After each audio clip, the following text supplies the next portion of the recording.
Hi, I'm Ray. And I'm Saren. We're your Spider Baby hosts from To Know Her Is to Fear Her, a Spider-Woman podcast, as well as proud members of the collective. You're listening to Capes and Lunatics Sidekicks. Enjoy the show.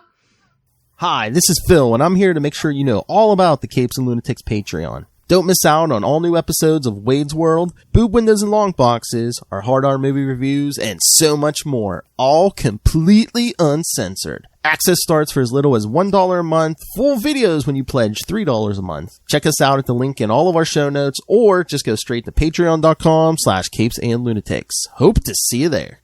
This is Luca Perich, and you're listening to the Capes and Lunatics Sidekicks podcast. I'm here for Peter. Parker. A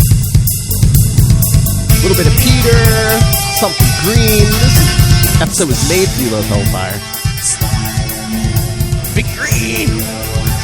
The big green machine. All right. Hey, everyone. Welcome back to another episode of Ultimate Spider-Cast. I am Phil. Joining me, as always, it's Lilith. And yes, green. He's drinking a green drink, kids. Even my Gatorade is green. Can't see it because it's a green screen, but that's how you know. It's invisible. Drinking some of that invisible Gatorade. Hey, I like it. So, we will get to a new issue or two at the end of this episode. The Sinister War is upon us, but today we're also be covering classic issues, Amazing Spider-Man 119 and 120, featuring the Hulk. Let's get smashed by the Hulk. Oh! If you know what I'm saying. I don't think you're coming out of that one alive. Smash it. Worth it. Whoa! Smash it. Unlike Charlie, I don't mind 3 toes. Whoa! She doesn't mind a man with 3 toes. That's why she lives in Florida. Really, they're just webbed together. You just gotta cut them. He's a really good swimmer. Good Lord. And for those of you who've been missing it, we have feedback from our friend Ray for these issues also. Convenient.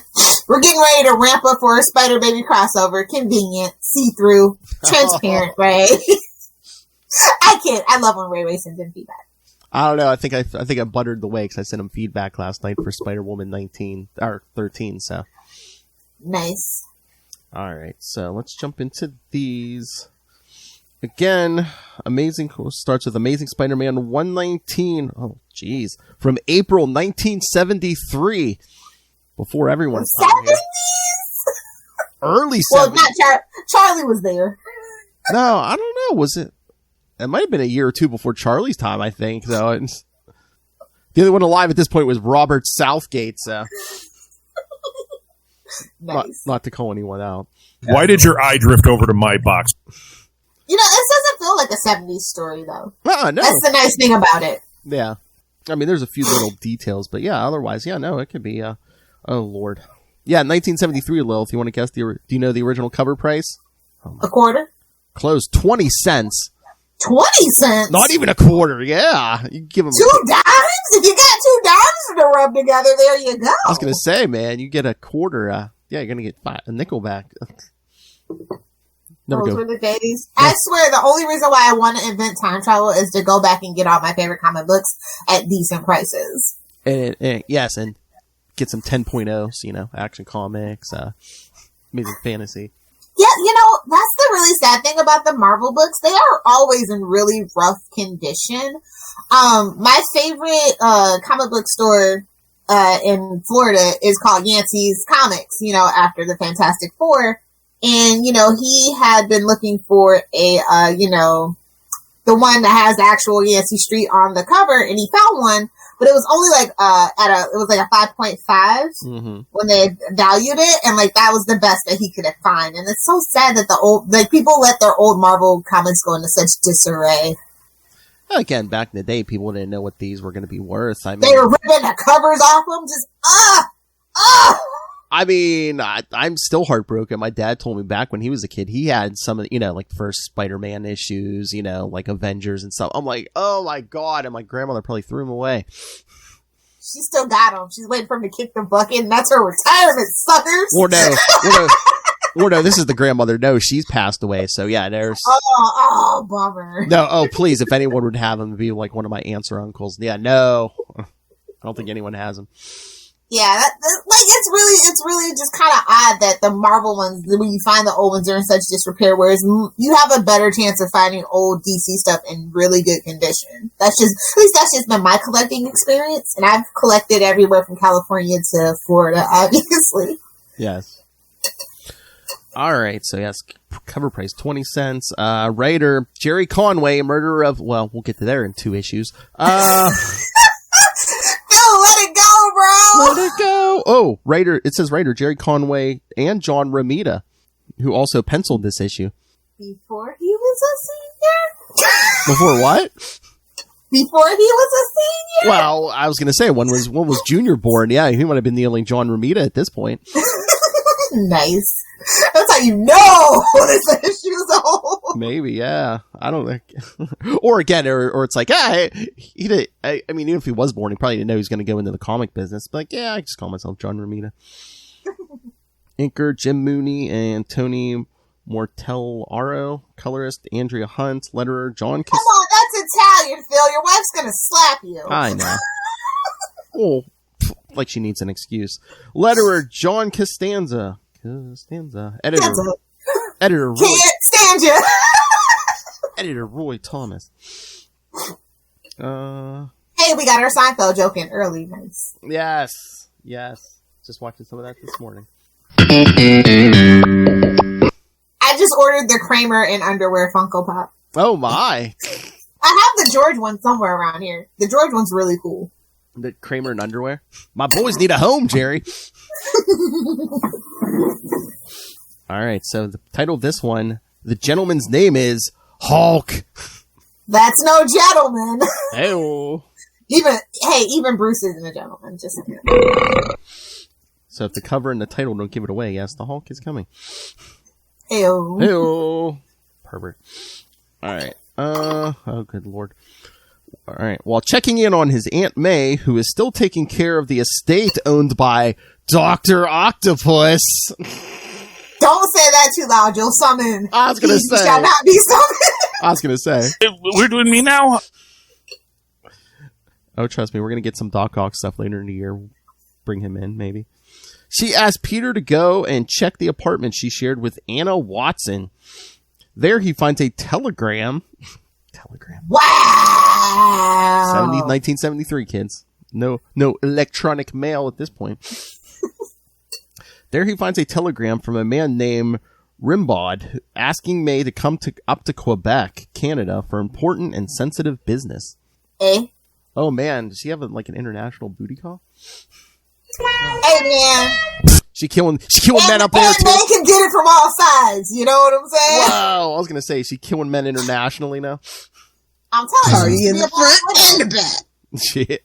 Hey, yeah. Hey, national borders mean nothing to Mephisto.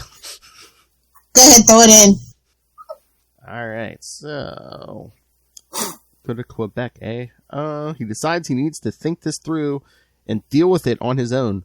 Walking back to his apartment, he runs into Harry Osborn, who doubles over in pain. I would too. Because it's the day that ends in Y. When Peter comes to aid him, Harry's father, Norman, arrives and yells at Peter to stay away from Harry. Oh, you know this is early. They're both still alive. They're both still talking to each other, yeah. Exactly. This timeline feels so wrong. I know. As Harry is rushed into Norman's car and driven away, Peter wonders if Norman is becoming the Green Goblin again. No, there's no way he'll become... Short answer, no. Long answer, duh. There's no way he'll come back in 2 issues wielding gravity as his greatest weapon. I know, let it go. Just like he let her hand go. Hey-oh. Oh! Get out, sir. Get out. I know. When Peter happens upon a news story about the Hulk being up in Canada, he realizes that he has an excuse to go up to Canada and see what the telegram was all about. Checking in on that booty call. Hey, you did what to my aunt? He convinces J. Jonah Jameson to send Peter up to Quebec to take pictures of the Hulk because he has... Oh, he got the company to pay for it? Damn, that's smooth, bro.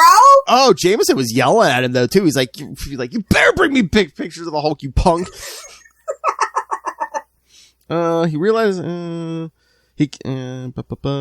Yes, he convinces Jonah to send him to Quebec to take pictures of the Hulk because he has good reason to believe that Spider-Man will appear. I bet you Spider-Man will appear.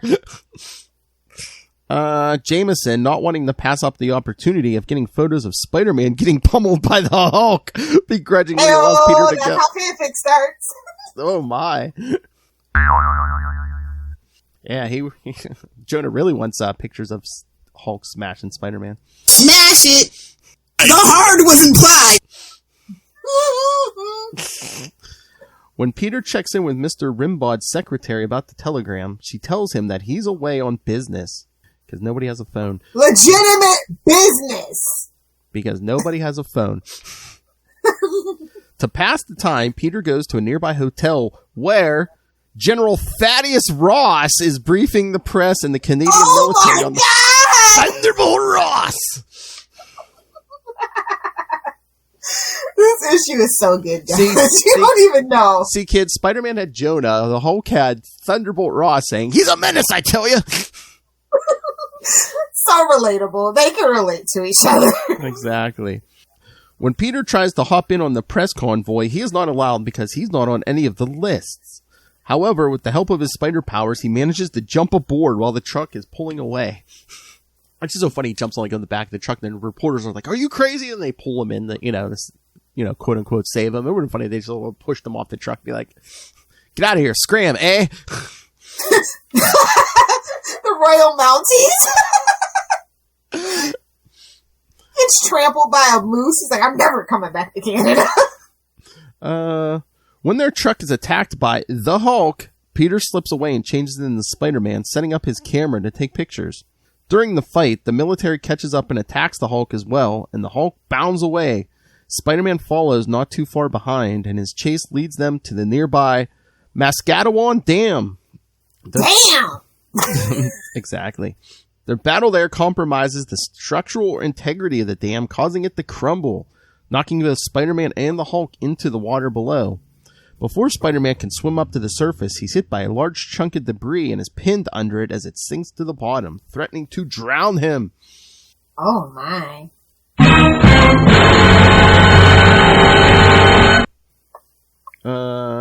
Lots of continuity notes here, kids. Yes, Aunt May has been living at a mansion owned by Dr. Octopus following Spider-Man's battle with him in Amazing Spider-Man 113 through 115. I hate it. I hate that story so much. Oh my. Oh, who is this? Spider-Man mentions his clash with the Smasher. Smash it! In Amazing Spider-Man 116 through 118. That's your villain name.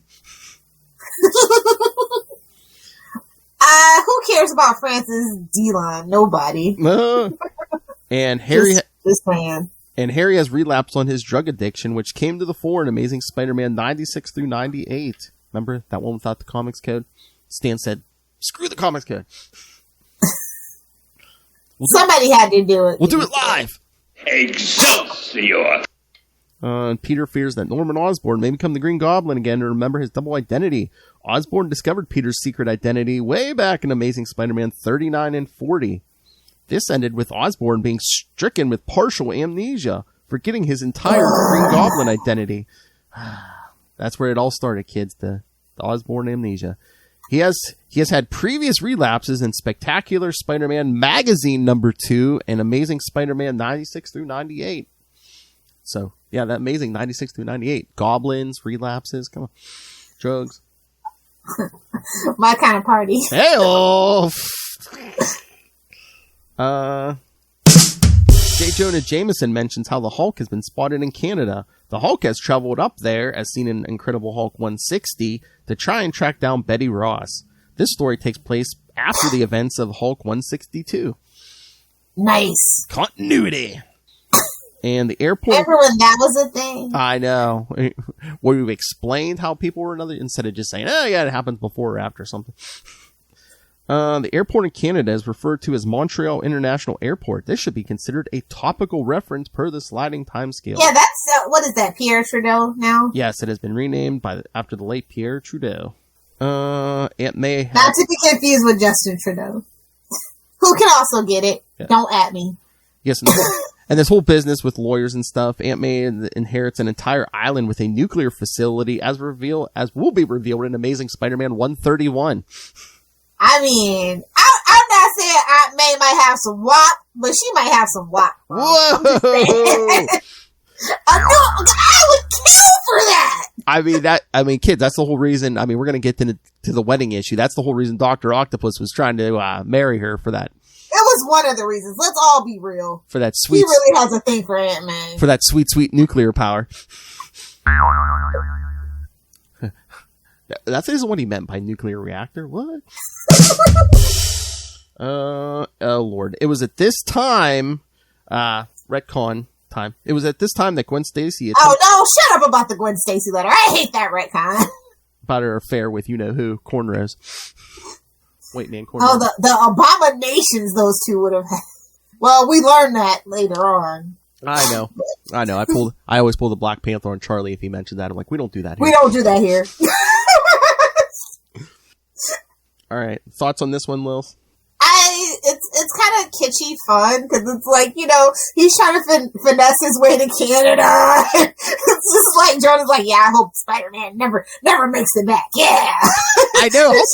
It's fun. It's fun. For a setup issue, it is super fun. I mean, is that kind of dark? Is Jonah just like, yeah, I hope Hulk kills Spider-Man, and I get pictures of it? I mean, it's JJ Jonah. You know, it's JJ. He's not everybody's cup of tea. But it's just, you know, I mean, how dark is that? Just, you know, I hope he kills him. He's a menace! He's a menace, I tell you. This was also reprinted in Amazing Spider-Man Annual 12. Oh, I don't remember that. Because see, back in the day, kids, I think a lot of times sometimes they use those annuals just for reprints. Like DC does sometimes? Oh. So yeah, so it's been reprinted and it's also on Marvel Unlimited. So that's nice. You can find this. Probably fine. I wonder if these are cheap. I mean, they're still 1973, but I mean, I was gonna say you might be able to find a copy cheap if it's not in like great condition. Yeah. Good luck though. The cover will be missing. The back will be missing. Someone will have written all over it, the cover. Yeah, the ad page. Yeah, or someone clipped out something. Yeah. Been there. The memorable quote from the Hulk. Little man leaps around like frog. Why doesn't little man fight like Hulk? He can't. Yes, kids, this was the period when Hulk was, such a fancy man. He was referring to himself in the third person. Borderline villain behavior, just saying. He wears purple pants. Oh. And he's green. Those are villain colors. Oh, did I get in Peter's head? I mean, the Hulk's basically Green Goblin colors. Oh, no. In the atmosphere, someone's going to retcon where, I don't know, Norman Osborn was responsible for the Gamma Bomb or something. It's going to, No, nobody cares enough about that. So who do you think's working over there? Charlie Esser? Oh, you are trying to summon him. We're doing me now? Remember the one time he was commenting on one of our, he was on vacation. He's like, I need to do that more. He's never going to do that more. He'll never have the time to do it. Why he's sitting there back at home watching Me TV. Oh, this is a great Columbo episode. Brian Cronin, what did you think of this Columbo episode? Oh, you're really trying to summon him. I know. Now you just have to say Mole Man. Dr. Doom. For quality. Bing! Okay, let's get to this next issue because this is pretty epic. Oh, yeah. Amazing Spider-Man 120 from May 1973. Once again, 20 cents, I believe. Like I say, the team was the same, but we get 3 inkers. More because when you got the Hulk, baby. Yeah. Oh, man. So, Yeah, 3. Tony Mortatello is still on here. John Romita was doing some of the inks too, so Romita. He had to pitch in. Trying to get this book out on time, baby. Well, no, because he's one of the inkers. Because I guess Gil Kane took over on pencils. Somebody got hurt. And Frank Giacolia is another inker. Stan Goldberg, colorist. Letterer Artie Simic. Oh, you know what it was? I wonder if they were giving some of these people like a break to like work on the next 2 issues, if you know what I mean. Oh, you know what? You're probably right.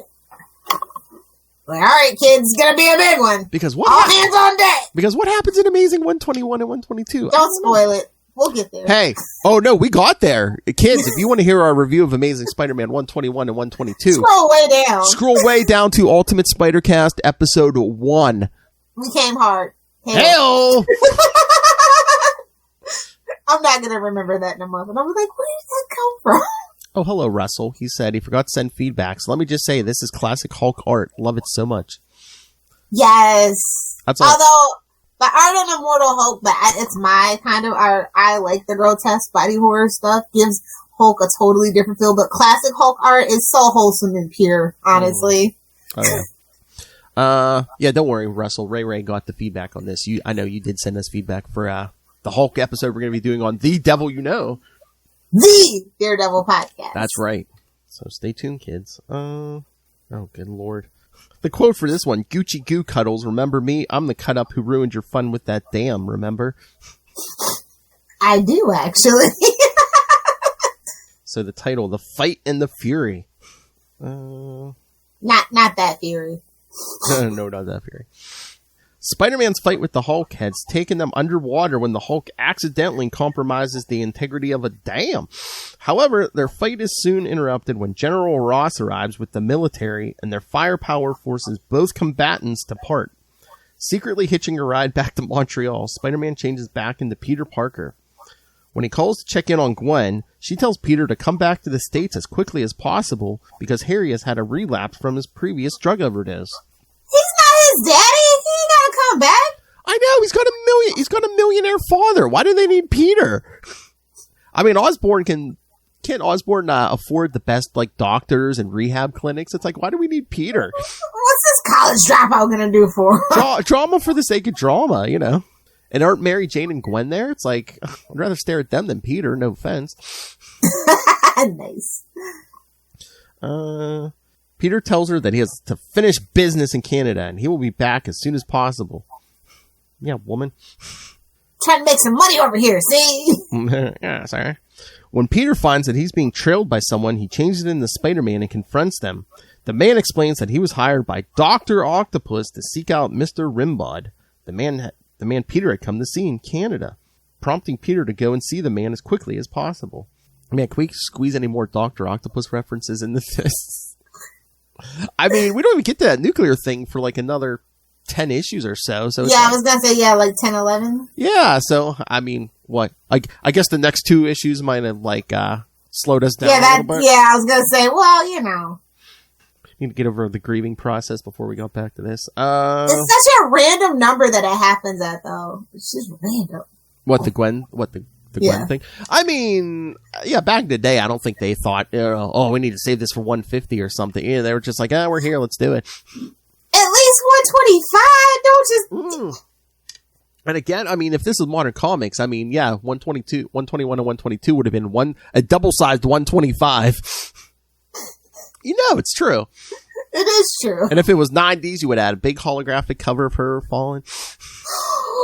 It's so true, but so wrong. You know it. Either the hologram or 3D die cut, something. Shh, don't speak it into existence. We just got back to normal. Reprint. We're cutting down on the variants even. Come on, don't wish that back into existence. They'll reprint it and do that. All right. Hey, when is that anniversary? Well, it's in like, 2 years? Because it was 73, so yeah, 2 years. Get ready, kids. You heard it here first. I mean, oh my God, would that be the 50th anniversary? Yeah, that'd be the 50th anniversary in 2 years of that, so. Whoa. Oh, God, oh my God, I know it's going to happen. They're going to reprint it, and it's going to be in a big, huge, giant issue, along with some kind of time travel thing where Spider-Gwen goes back and like witnesses the events of 616 Gwen dying. I see you, Marvel. I'm actually kind of here for it. Not gonna lie. Hey, you want my money, Marvel? Either put Dan Chichester or Kelly Thompson on that. Mark my words. We need a Chichester job. Him going. We're doing me now. Yes. All right, so Peter rushes to the site of the 1967 Expo where Rimbaud was discussing some business to put in a new building. Peter, Rimbaud, and his secretary are attacked. I love how they don't even name the secretary. It's just like, yeah, some broad, he's a secretary. 1973, disposable women, kids. Check out next issue. Peter, Rimbaud, and his secretary are attacked by the Hulk. Peter changes into Spider-Man and battles the Hulk until the military scares him off again. Changing back to Peter Parker, Peter is met by Rimbaud, who has important information to tell him when he's suddenly shot by a mysterious shooter and dies. And he didn't tell the secretary. Oh, well, going home. And he didn't tell the secretary. It's like, we got to draw this out some more, kids. Bang. With no leads to follow, Peter can do nothing but return home. Oh my God. You know how dark would have been that last page if Peter's like, yeah, man, I've been punched by the Hulk. Man, life cannot get any worse. And then next issue. Yeah. So, continuity notes. This story states that General Ross is on temporary duty with the Canadian militia. A footnote states that... Didn't he get permission or something to bring his own troops? Well, a footnote states that this isn't quite accurate. In Hulk 162, Ross obtained permission from the Canadian government to bring his own troops into the country to hunt the Hulk. Yes. Poor Hulk. And narrative states that Montreal, Quebec has a population of 1.5 million people. This should, again, be a topical reference because it was 73. I think it's still the same, to be honest. The individual responsible for the death of Albert Rimbaud and the reason for doing so is revealed in Amazing Spider-Man 130 and 131. I think we kind of spoiled that. You can put the pieces together. You'll be all right. I love how it says, Gwen Stacy last appeared in Amazing Spider-Man 118. She next appears in Amazing Spider-Man 121. Oh, I bet she does. And we never see her again. Well, not 616. Yeah, only one that counts. Unless it was a flashback. All right, Lil, so what did you think of this old story? I could have used a little, the fight to be a little longer. Other than that, very, very well paced. I like it a lot. I mean, yeah, again, they threw in so much of that Dr. Octopus stuff. It's like, we really almost didn't have time for the Hulk, but I think they might have had, it feels like they were like, hey, you can only use him for so much. I think that's what it feels like. Again, it's cross promotion for everybody's books, but two, it's like, I think they were trying to paint the Hulk, how much can you really... Yeah, and I think they were... Is he gonna beat the Hulk? No. Well, yeah, I think that was the whole point. It's like they were trying to paint a picture of, if he makes it out of this alive, that's a victory, so... Exactly. Because I like seeing him in different situations. Sometimes it's... Not that I like Spider-Man on, like, a cosmic scale, but, like, something slightly up than, the daily bank robbers and stuff like that. It's nice, refreshing change. Well, yeah, every so often, they give him, something different, like, like you could check out right now on Patreon where we covered Amazing 229 and 230, nothing. The Juggernaut, I was just happy to make it out alive again. Nothing stops the effing Juggernaut. Such a great episode. Phil will never say the word ever again. I said it so much in that episode. I mean, yeah, it was the Ultimate Spider-Cast annual #1, kids, on Patreon, completely uncensored. So, Lilith Hellfire drinks uncensored. You can paint you a picture. Oh, yeah. I was gonna say it goes up Monday, but by the time this episode hits the podcast, yeah, it'll be up. It'll be there. So you be there or be square. It'll be. It's one of the June episodes along with the Wade's World. So, because this will hit the podcast first week of August. All right. Okay. All right, so I think we had fun with this old classic story, but Lilith Hellfire, an important question. What do you think Ray had to think about this episode? I think he loved it, and I think he might have felt the same way, like it needed a little more Hulk. Let's see. Well, let's find out, because yes, kids, we have feedback. It's been a while from our friend Ray, host of such notable podcasts as Last Sons of Krypton, a Superman podcast. And he also deals with spiders a lot. First of all, he hosts a show, co-hosts a show, To Know Her Is to Fear Her, the Spider-Woman podcast. And, of course, you can always hear him talking Spider-Man and clones the last Tuesday of every month, right here with me and Matt Kona, which you heard last episode. Scarlet Pimps! And every month. But, of course, you should know him and check out his... the big one, because Moon Knight is coming to Disney Plus, so please check out Into the Night, the Moon Knight podcast. All right, Ray, what did you think of Amazing Spider-Man? Did you listen? Hello, Lilith and Phil. This is Ray. So I thought I'd just leave some thoughts for Amazing Spider-Man 119, 120.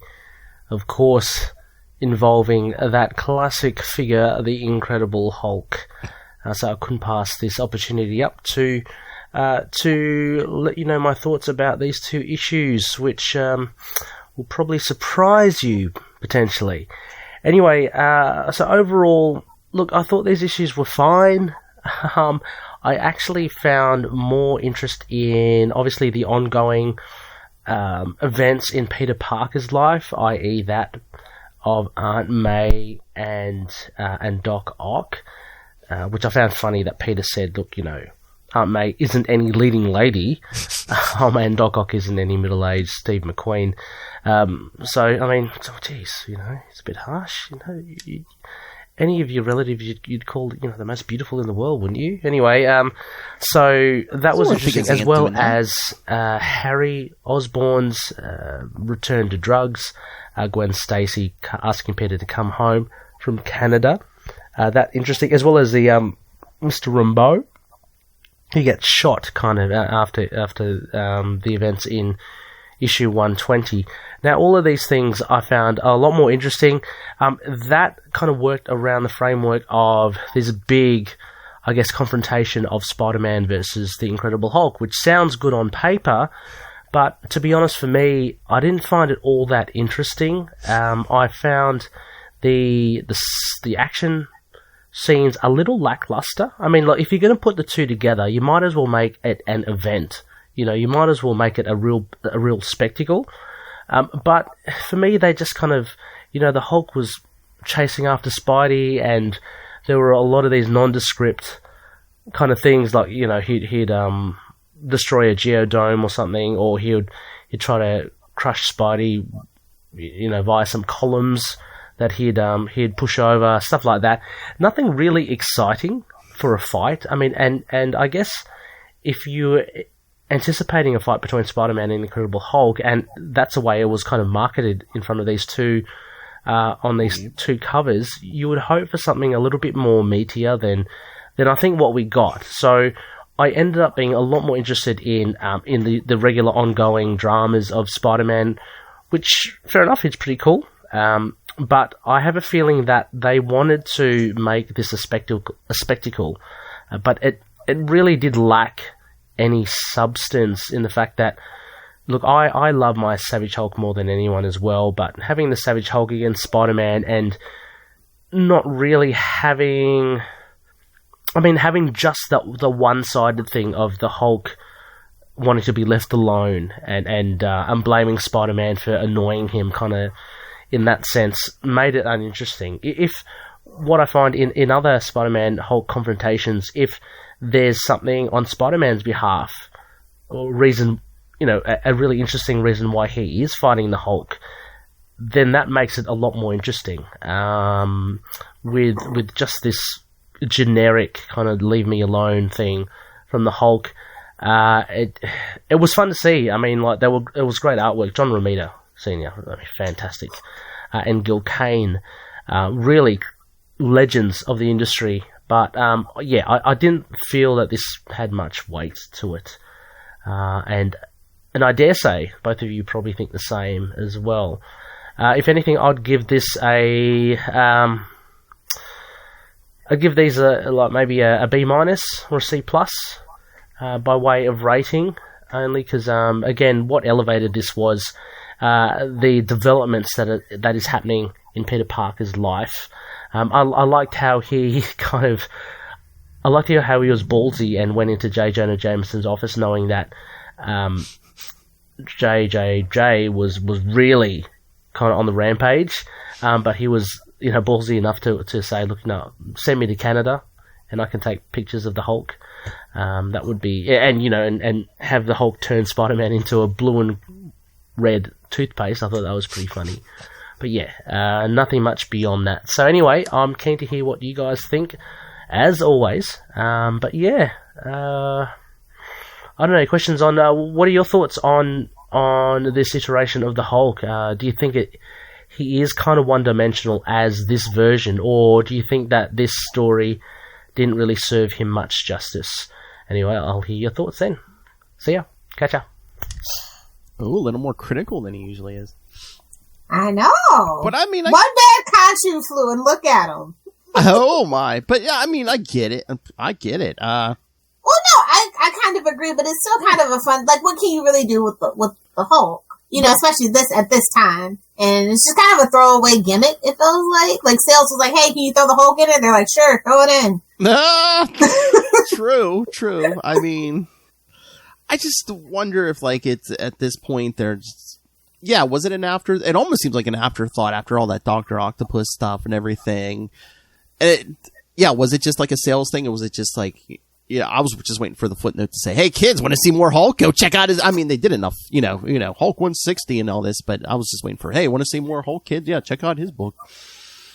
And to be fair, in the 70s, the Hulk was doing pretty dang good for himself as a character, as a brand within Marvel, so... Oh, yeah, I mean... I feel like they just were like, hey, throw this in, and, it's just a classic, Hulk smash, Hulk sad, Hulk want to be left alone. And that's kind of the whole Canada story, too, as well. Looking for Betsy or whatever, so. Yeah, I mean, that's why I was like, was this like a sales thing? Because I thought both these two were doing pretty good at this point, so it's like... It never hurts to have, Spider-Man in the book, or, Hulk, and then if you go into the 80s and the 90s, Ghost Rider, Punisher, the likely suspects, Wolverine, all that stuff, so... It never hurts. Huh. Don't tell Peter that. He's got a secret healing factor. He'll be all right. He does. He heals quick, but yeah, he needs to. All right, we want to talk some new issues. Yes. All right, so probably chopping at the bit for a little bit of a Sinister. What? Sinister War #1, huh? I mean, yeah. You want to do that first, or the new issue of whatever you want to do first? I'm good. The new issue of Spider's Shadow also came out. Yes, let's talk that, because that is it's a little different. Yeah, because it's like the Spider-Man universe version of Way of X, in my personal opinion. Like it's different, it's weird, it's like what the hell? Well, but it kind of works. Yeah, I mean it's a what if, because boy, I wonder why we're doing what ifs now. Yeah, exactly. Yeah, Peter's free of the symbiote, and he's with Mary Jane, Black Cat, and Jonah. As you do. And I like people are getting like the, this, of course this would have taken place in the 80s, but people are getting like, details right, especially artists, like down to what armor Iron Man was wearing back then. And well, it's Chip. He's a fan in the best way, Mm-hmm. And shout out to Pascal Ferry for, doing the art. Oh yeah. Great. That cover's very, what's the word I'm looking for? Esoteric. Oh, I thought you were going to say something like that's kind of the stuff you watch. I don't think those are tentacles. Yeah, I don't think those are tentacles. I like that they kind of threw the Fantastic Four in there as well. You can never go wrong, in my personal opinion, with a Fantastic Four and Spider-Man kind of story. Oh, yeah, because the symbiote takes over the Thing in Mr. Fantastic, kind of, yeah. I do have to say, I'm very sorry to hear that this is the penultimate issue. Yeah, because like they're just gonna do like a series, and the what ifs are gonna be a series of like mini series. Yeah. Yeah. 5 is the new 6, so I'm okay with that. It saves me money in my wallet, so I can't be mad about it. Well, that's what I was saying. Unless I imagined it, like I didn't think it was going to 5, but that is their magic number now. It would have kind of made more sense at 3. But I wasn't glad that they kind of extended the story. Well, 5's like their magic number now. It seems like. So. Yeah. And I like that it's like hope and horror in like equal measures. that's something that like I just wasn't expecting in a story like this, I guess. I'm just curious. I don't think they announced anything yet. I just wonder what the next one's going to be. I wonder if it's going to be someone tied to the MCU or, you know. I think this is where they're just letting everybody have fun. Like I feel like the comic book business, especially Marvel specifically, has been just about that feeding that, you know, that Disney machine, the movies and stuff, where I feel like these what ifs specifically and stuff are just like to let people blow off some steam and do something different. Oh yeah, I'm really curious about these because, you know, the old what ifs are either like one and dones or two and dones. Yeah, it's interesting to see when these people get to stretch their legs like Chip. Yeah. And I think that it probably they let them pitch the ideas and they had a plethora to choose from and they picked the best ones. Oh yeah, first one they're like, oh yeah, let's go with Spider-Man in the suit. Yeah. Of course. I mean, come on. Spider-Man. Wouldn't you? Spider-Man. Like, we always say we're tired of Venom, but a well-told Venom story like not necessarily King of Black. Well, I wonder, I like it. I wonder if that was part of it too. It's like, oh yeah, roll right off of King in Black. Yeah. Yeah, create that synergy for sure. I definitely feel like synergy is the number one thing at Marvel right now across all media branches. And plus, too, we're getting a Spider-Man movie in December. We're getting Venom 2, so yeah, it doesn't hurt. Yeah. But then again, Spider-Man, it's always in season to sell Spider-Man stories. Let's just be honest. Yeah. Oh, definitely. So you're still enjoying this series? I'm just sad that it's ending at 5. I know. They'll probably dip their toe back into this in like 5 years. You know what I mean? Oh yeah, they'll come back to. I don't think it's going to take 5 years. They'll come back to it. I mean, look how many miniseries we got for Symbiote Spider-Man. True. And I think the last one's coming. It's going to be again Hey kids, let's announce it here. Yeah, Spider-Man and Hulk. You know, when Hulk was stuck in the crossroads. So, I'm sure we'll be talking about that. But yes, since we're talking Spider-Man and Hulk. Yeah, but that art is really what kind of like sets it apart, and they've set the pace for these. So let's see what comes next, you know. But I mean, yeah, I mean, I've been here, you know, for the Symbiote Spider-Man stuff because Peter David's writing it. So yeah, kids, the next one's Peter David writes. Oh, it's gonna be bonkers. I already know. Well, Peter David writing Spider-Man and Hulk in the same story. Yeah, exactly. He knows. Yes, he knows that we know that you know that we know that he knows. Okay. Go ahead, throw it in. Just a little Friends reference for you, that's all. Unagi. All right. You want to get to Sinister War since issue 1 came out? Yeah, let's talk this. I like this because, I mean, we got references to that Mary Jane series that we so loved. I know, and I'm just like, okay.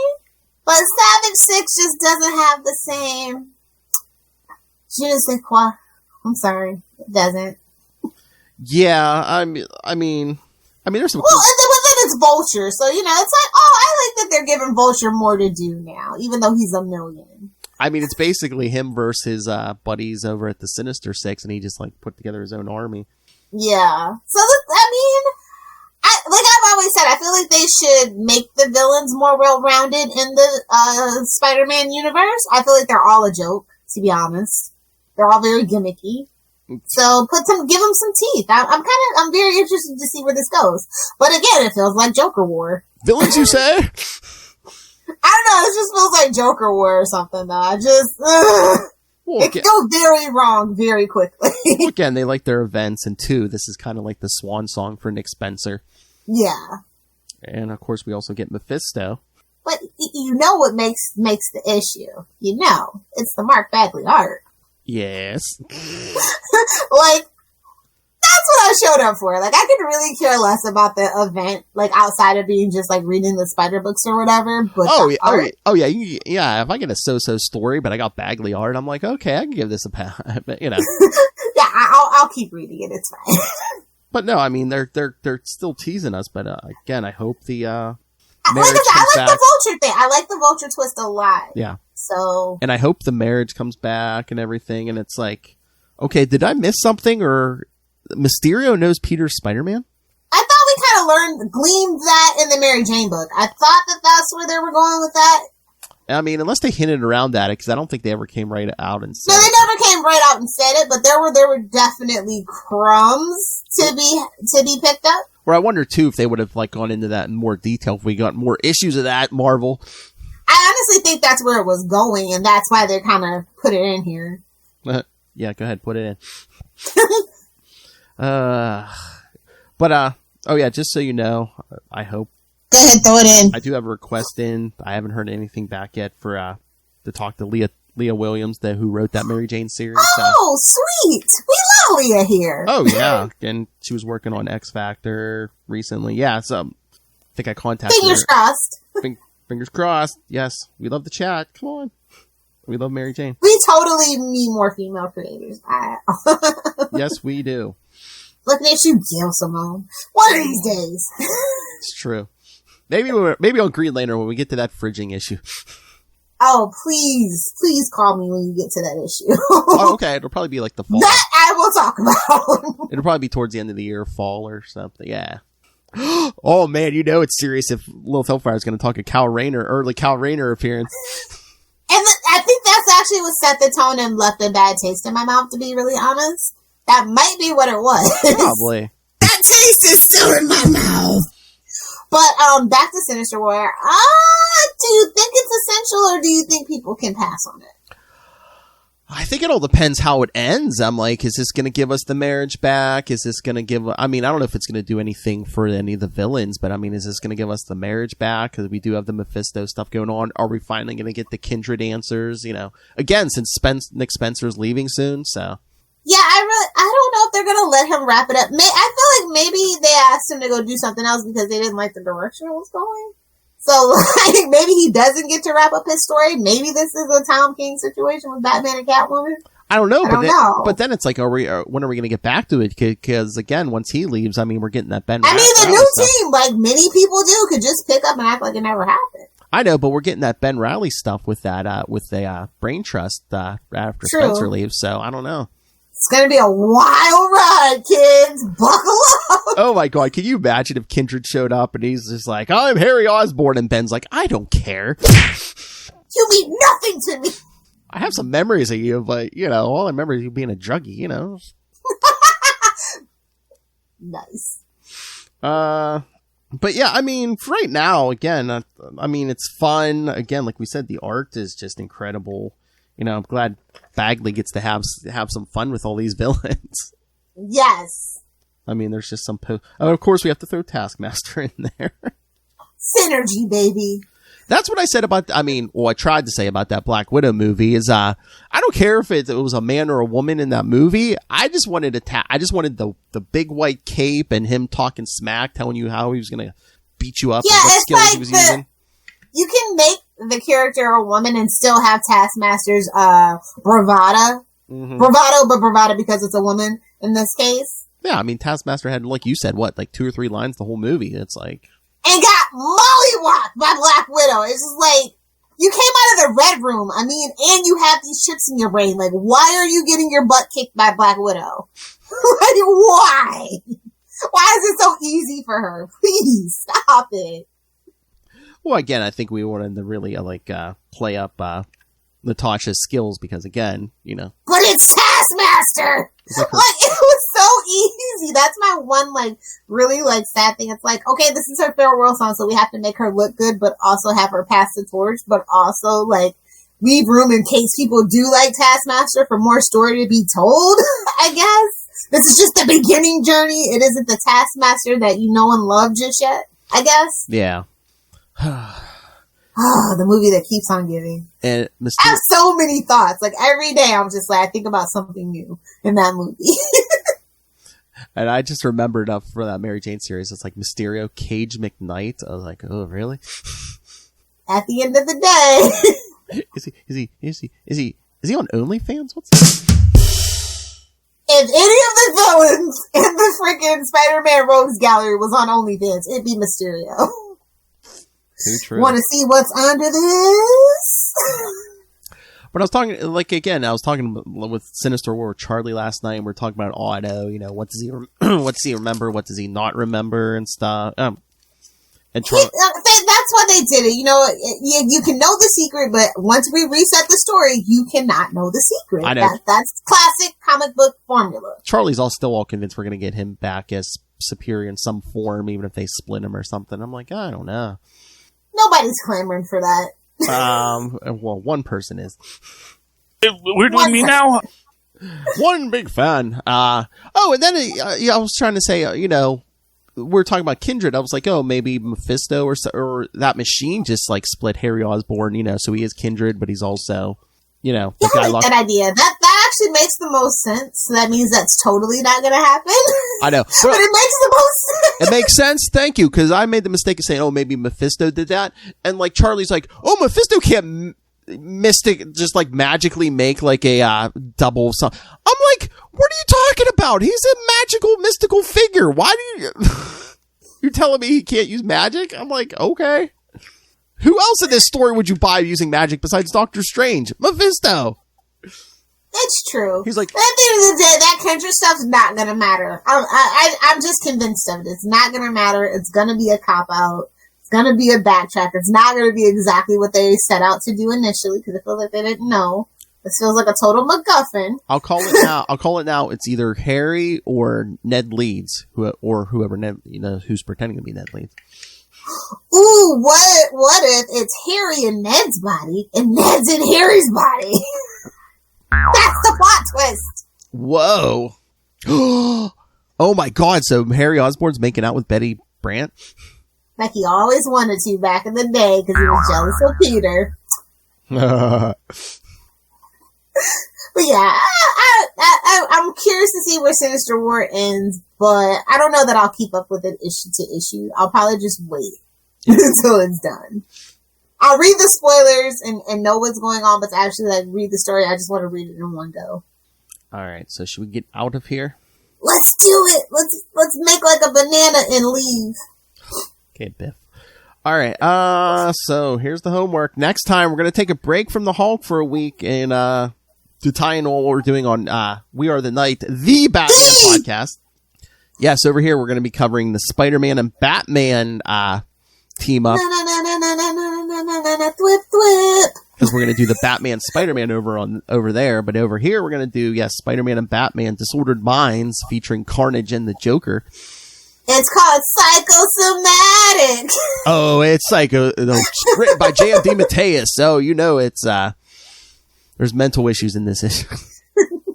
And then in 2 weeks, when we come back to Hulk, Lilith Hellfire, you are welcome. We're going to cover the Spider-Hulk storyline from a Web of Spider-Man 69 and 70. Aw, you ruined it with 70. It's a 2-part story, Lilith Hellfire. I know.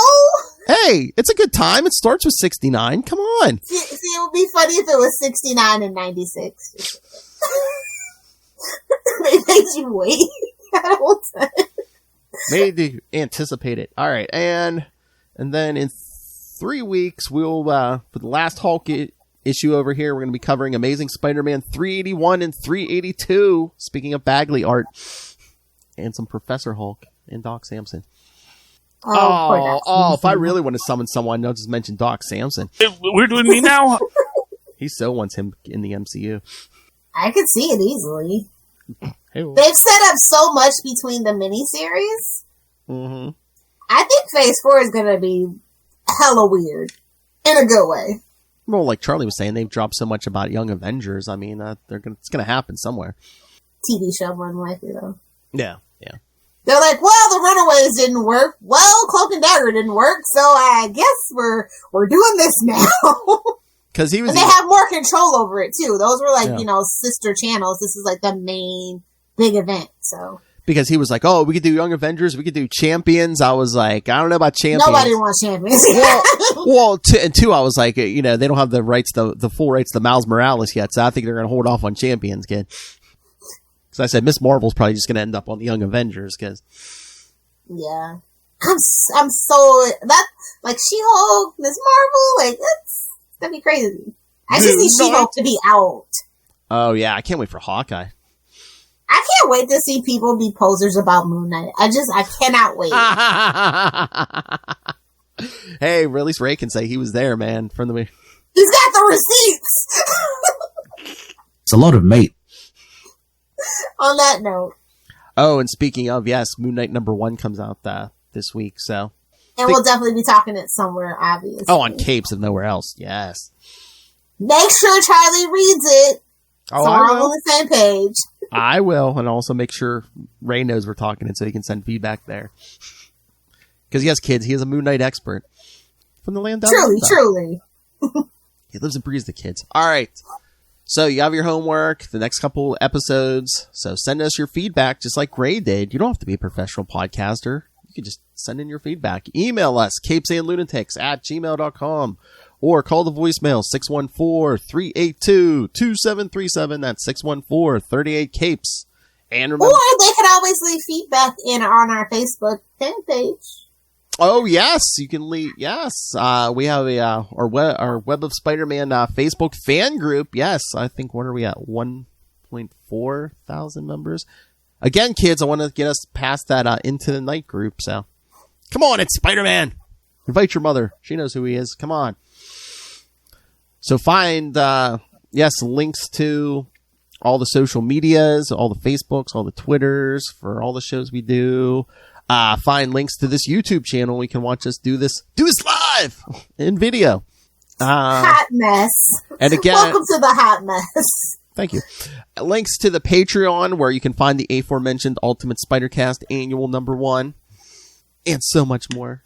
And come on, rep us, kids. Get yourself some Capes and Lunatics merchandise. Stay hydrated. Cover your nips. Whoa! Stay in touch with the phone case. Cover your what? Cover your nips with a t-shirt. Oh, I thought you said something else. Whoa! This isn't Patreon.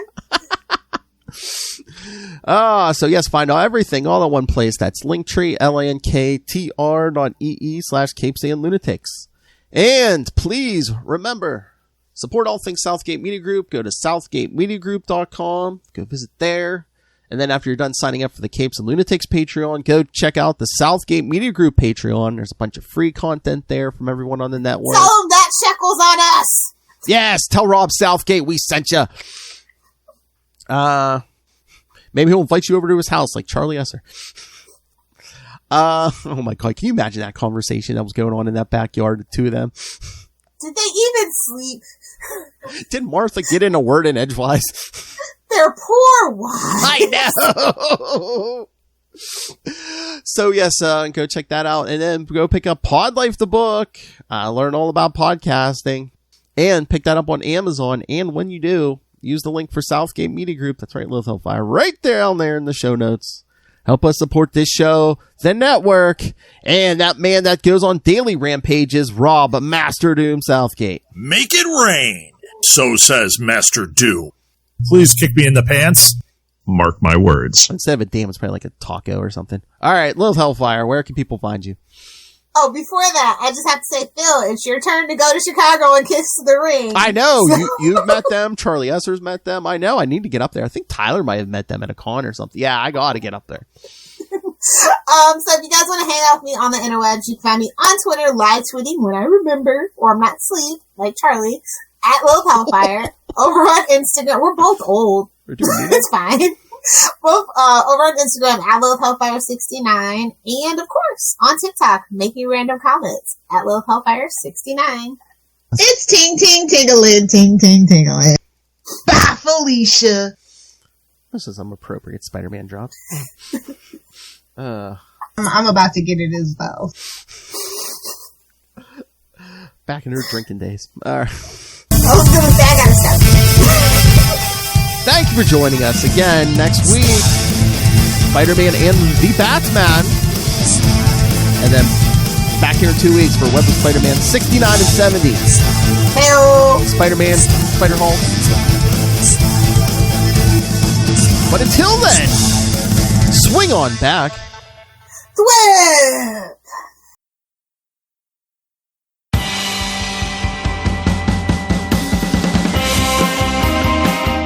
Hi, I'm one of the High Priests of Khonshu Ray, and I have the sacred privilege of providing you, the loony listener, with a podcast honouring Marvel's very own Moon Knight.